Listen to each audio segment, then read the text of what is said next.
So in this video, I'm going to be teaching about the menstrual cycle in short. Oogenesis starts in utero as early as 6 weeks of gestation, and the number of oocytes are going to peak to 6 to 7 million at about 20 weeks of gestation.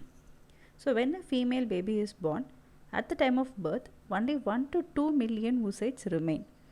So when she attains menarche, only 3 lakh oocytes are going to be present. Okay. So out of these 3 lakh, we all know that every month a reproductive age female is going to ovulate. So almost 400 to 500 of these oocytes are going to be used up for ovulation. So along with the dominant follicle which was released during ovulation, the cohort of follicles which were recruited in each menstrual cycle also undergo apoptosis. So by the time a woman reaches the age of menopause, the ovary is going to contain only dense ovarian stroma with rarely interspersed oocytes. So how does this whole phenomenon happen inside the body? It is mainly orchestrated by the hypothalamo-pituitary-ovarian axis, which is nothing but the HPO axis. The hypothalamus is going to secrete a hormone called as gonadotropin releasing hormone, which has a half-life of 2 to 4 minutes. So this gonadotropin releasing hormone is usually released in a pulsatile fashion in the body.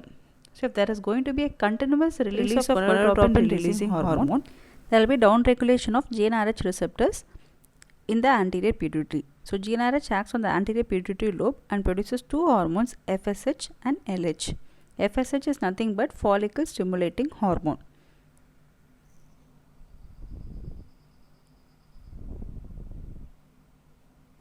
So this follicle stimulating hormone is going to act on the ovary. So out of the many ovarian follicles which are present during each menstrual cycle, a group of ovarian follicles are selected. So among these follicles, one follicle becomes a dominant follicle. So the FSH has two main functions. One is the recruitment of a cohort of follicles each menstrual cycle, and the next function is the selection and growth of dominant follicle.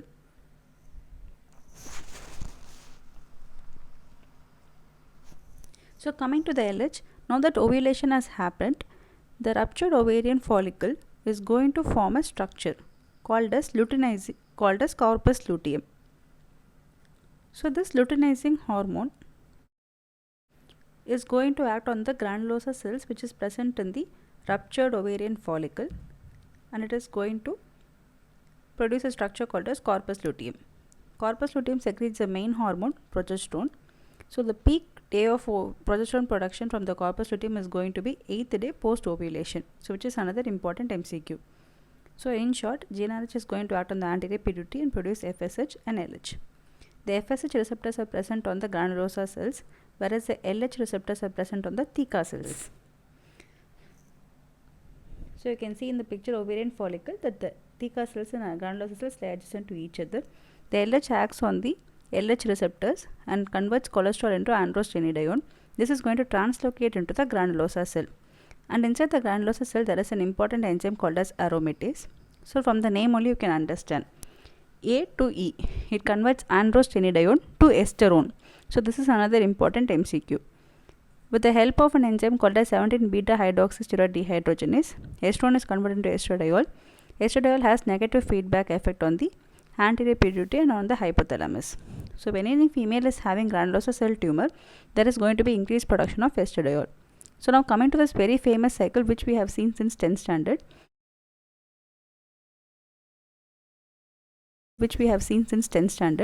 It seems very simple, but many of us tend to get confused. I'm going to try to make this simple for you because there is a possibility of pictorial question from this. In the x-axis we have the days of menstrual cycle, and in the y-axis the changes in the endometrium, ovarian, pituitary hormones are being marked. With the withdrawal of estrogen and progesterone, there is onset of menstruation and the female is going to shed her endometrium. So the average duration of menstruation is up to 8 days. So this is the recent FIGO 2018 classification. This is another important MCQ. So with the withdrawal of estrogen and progesterone, there is going to be a feedback sent to the pituitary, and there is going to be slow increase in the follicle stimulating hormone. This follicle stimulating hormone is going to act on the cohort of follicles and cause the maturation of dominant follicle. So I've already told you the dominant follicle is going to release more estrogen. So with the increase in the estrogen release, there is going to be a surge in the luteinizing hormone. So coming to this small diagram, so this point is marking the onset of LH surge, and that is the LH peak. So from the onset of LH surge, ovulation occurs in 24 to 36 hours, and from LH peak, ovulation occurs in 12 hours. So both these are important MCQs. So with increase in luteinizing hormone, what happens? There is formation of corpus luteum, and the corpus luteum is going to release the hormone progesterone. So you can see in the graph there is increase in the progesterone, and this progesterone causes secretory changes in the endometrium. So the lifespan of corpus luteum is going to be fixed. It is only 14 days. Without the presence of LH, the corpus luteum will die, and there will be reduction in the progesterone production and in the estrogen concentration, which results in the onset of next menstrual cycle. I am repeating this again. Withdrawal of estrogen and progesterone causes onset of menstruation. Negative feedback sent to the pituitary, and there is going to be release of follicle stimulating hormone. So this follicle stimulating hormone is going to cause the selection and growth of dominant follicle, which results in increased estradiol production, followed by LH surge, which results in ovulation. So after ovulation, there is corpus luteum formation, which releases progesterone.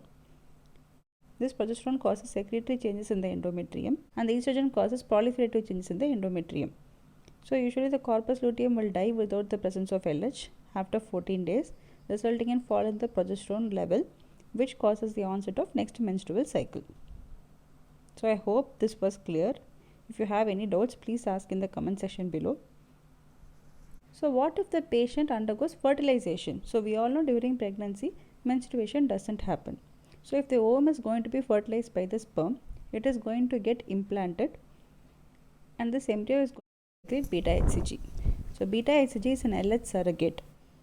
So this LH surrogate, it is going to maintain the corpus luteum and result in continued production of progesterone, which maintains the pregnancy. So if a female is getting pregnant, the corpus luteum will release progesterone up to 9 weeks. So after which the placenta will take over. So placental shift occurs at 9 weeks if a female is getting pregnant. So this is another important MCQ.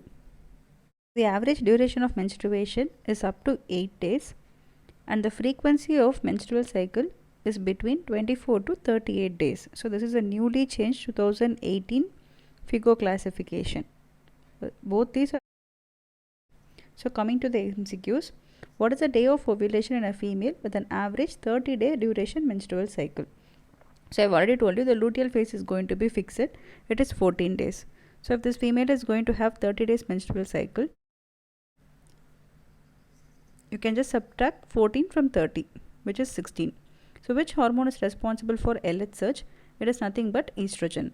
What is the average frequency of menstrual cycle? It is 24 to 38 days. And what is the half-life of GnRH? It is 2 to 4 minutes. So important points to remember are the half-life of GnRH is 2 to 4 minutes. Ovulation occurs 12 hours after LH peak and 24 to 36 hours after LH surge. The lifespan of corpus luteum is 14 days, and the peak progesterone secretion from corpus luteum is 8th day post ovulation. Estradiol is responsible for LH surge, and the duration of menstrual cycle is 24 to 38 days. So hope you like this video. So the upcoming videos will be learning about the disorders of menstruation. So thank you all. If you have any queries, please comment in the comment section below.